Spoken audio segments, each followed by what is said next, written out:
tahun Malaysia mengamalkan demokrasi, tetapi raja-raja Melayu di Malaysia mempunyai kuasa veto. Jikalau pemerintah mulai macam-macam sehingga rakyat berasa susah, raja-raja Melayu akan ikut campur dalam urusan negara supaya rakyat tidak tertekan. I found that a lot of places are actually cashless, so I brought cash with me and I haven't actually used much of it at all. So I'll be going. Saja Malaysia ini masuk ke dalam negara maju. Di tahun 60-an Malaysia impor guru dari Indonesia karena dianggap berkualitas. Sekarang kualitas pendidikan Malaysia jauh lebih unggul. Di tahun 74 Petronas baru Malaysia mengelola sampahnya sama seperti Indonesia atau Singapura. Jawabannya, ayo kita lihat. You know the Petronas Towers, right? But did you know the story behind the Petronas Towers? What is Petronas? So Ingat Amazon paling tua, tapi taman negara kita sebenarnya lebih tua. 130 juta tahun wey. Hutan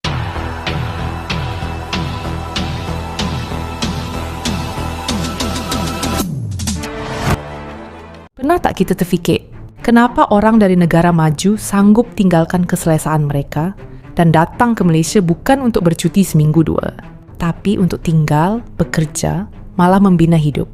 Negara mereka ada teknologi, ada sistem, ada kemewahan. Tapi mereka kata ada satu rasa yang hilang. Dan peliknya, rasa itu mereka jumpa di Malaysia. Di banyak negara maju, semuanya cepat, tersusun, efisien. Tapi manusia jadi asing. Jiran tak saling kenal. Senyuman dianggap pelik. Di Malaysia, orang tak kaya mana, tapi salam masih diberi, senyum masih murah, dan orang masih dipanggil abang, kakak, walaupun baru kenal. Benda kecil, tapi disitulah manusia rasa dihargai. Malaysia's economy has one way to go, down. Oh really? Let's have a look. So let's just look at one metric, GDP. For the past 20 years, we see that Malaysia had more or less a constant growth between 4 and 6%. Obviously this was COVID, but right after COVID, it actually rebounded higher than its average, over 8% growth. It's pretty good if you're asking me, and it's not going down. Oh, but what about compared to, let's compare it to my country, Germany, okay? So this is Germany's GDP in the past 30 years. So it's not between 4 and 6%, it's between 0 and 3%. And if you notice, it looks a lot more volatile than the Malaysian GDP chart. In the past 5 years, you can see COVID, yes, but you see the rebound was almost non-existent, and the overall GDP is actually going down, and it's the powerhouse of Europe. So the answer is no, Malaysia's economy is not going down. You're objectively wrong. Malaysia itu, fun fact-nya itu yang menurut gua itu paling kerasa itu daerah tempat wisata. Jadi mereka itu banyak, seperti Indonesia kan banyak keindahan alam. Tapi mereka itu sangat rapi pembuatnya. Ya, setuju. Sangat dikelola dengan sangat-sangat baik. Gak ada lah ceritanya pungli. Indonesia juga gak banyak pungli sih. Cuma maksudnya di sana itu gak ada satupun pungli. Jadi kayak lu warga negara asing harganya segini, warga negara lokal segini. Udah itu aja. Gak ada tuh kayak tambahan ini, tambahan itu. Terus masyarakatnya lu lewat minta lagi tuh gak ada. Itu satu. Kedua, benar-benar bagus. Mau etnis apapun bagus. Contoh, pura Hindu bagus, masjid bagus, dirapihin. Terus wihara juga bagus gitu. Jadi semuanya bagus dan juga biasanya murah. Jadi orang itu tertarik untuk rekreasi di sana. Memang menurut gue Malaysia ini memang menarik untuk dikunjungi. Ramah wisatawan asing banget. This is a self-reminder for myself that I live in Malaysia. To always keep some cash in my purse, because lately I've been relying on my cards, my Touch and Go cards and my bank cards so much, because nowadays Malaysia is so modernized. Like everywhere you go, you can just simply tap your phone, you can tap your cards, right? And today, after a long time, I'm stuck in a parking. It's Hero Supermarket. It's still based on like these cards. And I have no cash in my purse and there's no ATM here. I feel so dumb. Gosh, when did we get so spoiled with technology in Malaysia? I mean, it's been only maybe a couple of years. Everything is automatic now. Everything is like with cards and taps and shit. I mean, just to go to an ATM around here for 6 ringgit, I had to go far to the next building. Then I remembered it was our life just a couple of years ago.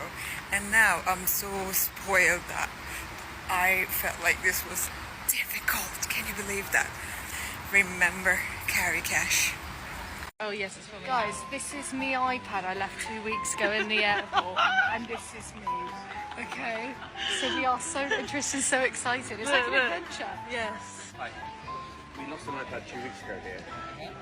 It's on here. Is there a lost in property nearby?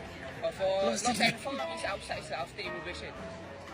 After immigration, you go to level 2. We have a connecting flight. Yay! We found it. Okay, but now we just need to get it to us, back to you. But just have to do a little passport identification to prove it's all me. And they've got it! Oh my god. These whole 2 weeks I didn't know they were there. And I'm a businesswoman, I should know where my business iPad is. Shut up. What? Your point in the premises of the iPad. Oh my god, the iPad just moved. It's moving. It's Right, Jules, sense of urgency here. It's either getting the iPad, you've got to find the iPad. Oh, hi! Oh, the iPad! Yes, I can open it.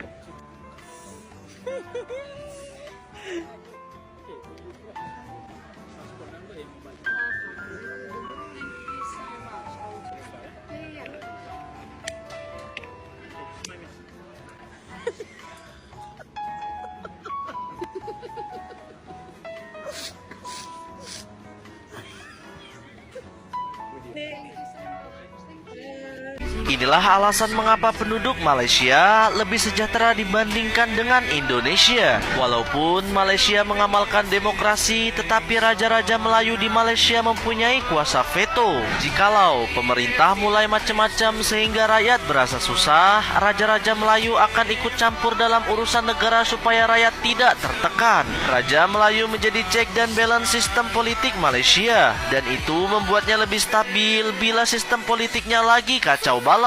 Malaysia juga memiliki sistem feudal. Jika ada orang-orang yang banyak berbakti ke masyarakat, akan diberi pangkat umpama yang terhormat Datuk, Tan Sri, dan Tunku. Orang-orang begini terbukti mempunyai reputasi baik, dan relasi bisnis dengan mereka menjanjikan sukses. Yang menarik pasal Malaysia, kalau korang tengok ni telur dah sampai, kedai tak buka, tapi telur ni takkan hilang. Ni kat Malaysia. Kalau negara lain kita tak tahu lah, tapi kat Malaysia macam ni lah, telur sampai tapi kedai tak buka lagi. Well done Malaysia. Well done Malaysia. Guys, hari tu telur kan. Yang terkini guys. Yang ini terkini guys. Sayur lah guys. Tak hilang guys, tak hilang. Sayur tak hilang. Kedai tak buka lagi. Kedai dia tak buka lagi. Selamba je kan. Tak hilang guys, tak hilang. Malaysia guys. Macam mana kita tak sayang Malaysia guys. Okey. Bangga. Di negara maju, hidup seperti perlombaan tanpa henti. Kerja, bayaran, tekanan. Ulang setiap hari. Di Malaysia, hidup mungkin sederhana, tapi masih ada ruang untuk bernafas. Minum kopi tanpa jam, makan dengan keluarga, berbual tanpa rasa bersalah. Dan bagi ramai orang luar, itulah definisi sebenar hidup. Di banyak tempat, perpaduan ditulis di papan tanda. Di Malaysia, ia berlaku depan mata. Masjid, kuil, gereja berdiri dalam satu kawasan. Bukan kerana semua sama, tetapi kerana semua saling hormat. Bagi pelancong, ini bukan normal. Ini luar biasa. People will say that cash is king in Southeast Asia, and yes, I agree that in places like Thailand, Vietnam, yes, this is what I found too. But in Malaysia, I found that a lot of places are actually cashless. So I brought cash with me, and I haven't actually used much of it at all. So I'll be going home with more than what I was expecting, but I did have a buyback, so it doesn't matter too much. But all of my grabs are via card. You put your card on the app, and then it just takes it straight out. So all of the grabs that I got just went directly onto card. Obviously, all my accommodation went onto card. A lot of the attractions I booked online, so through like the direct website as well. So again, that was all on a card. And then even some of the restaurants or shops that I went into, they had signs that said like we're cashless only, or if they didn't have a sign and you tried to pay in cash, and then like they would say, oh, have you got anything smaller? Like even some of the lower notes, and it's like, no, that's all I have. And they were like, oh no, we don't have the change, can you pay on card instead? But even at the train station, actually, another one, the train station, I paid for my Batu Caves ticket from Kuala Lumpur, the train there, like that was on card as well.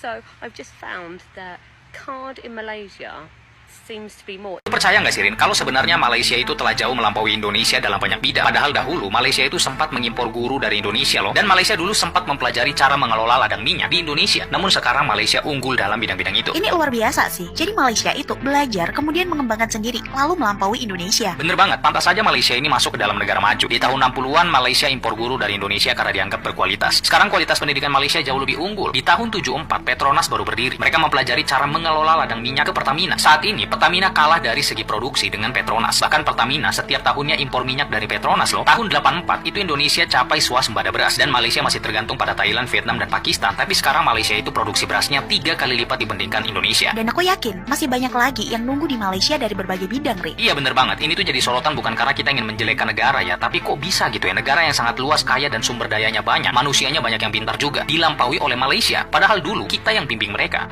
Apakah Malaysia mengelola sampahnya sama seperti Indonesia atau Singapura? Jawabannya, ayo kita lihat. Di semenanjung Malaysia, mereka mengumpulkan kardus, logam, dan sampah rumah tangga. The good news is, logam masih bisa daur ulang atau bahasa Melayu? Kitar semula. Kitar semula. Sampah kardus ini juga didaur ulang. Bagaimana dengan sampah organik? Ini sampah daripada rumah yang dibawa ke sini dan pekerja kita akan asingkan secara manual. Masih manual. Dan sampah anorganik yang sudah dipilah kemudian diproses lebih lanjut. Ini yang sudah caca di sini atau bahasa Melayu? Sudah dikisar. Sudah dikisar. Sisanya masih dibuang ke TPA, mirip seperti di Indonesia. Terakhir, mereka bahkan menerima barang elektronik dan mendaur ulangnya lagi. Ini masih bisa daur ulang? Ramai yang tak tahu yang sisa elektronik boleh dikitar semula. Ini adalah TPST milik salah satu perusahaan pengelola sampah terbesar di Malaysia, namanya Alam Flora. Di sini mereka juga punya taman edukasi untuk belajar tentang pengelolaan sampah. Good afternoon, Malaysia. Again, things to make you proud if you're Malaysian today. Some great things happening in Malaysia. The World Bank has come out today and said it admires Malaysia's resilience to the trends in the world, that economic downturns.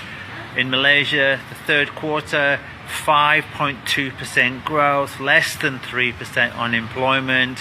Malaysia's doing really well for the World Bank to recognise. Intel have invested 780 million ringgit into Malaysia through the infrastructure in the next couple of years, bringing more jobs into the country.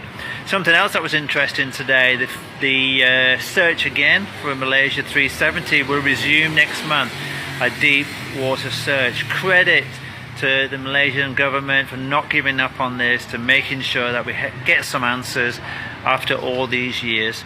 So lots of things about being proud to be Malaysia that we all need to give thanks to our wonderful country for today. Well done, Malaysia. You know the Petronas Towers, right? But did you know the story behind the Petronas Towers?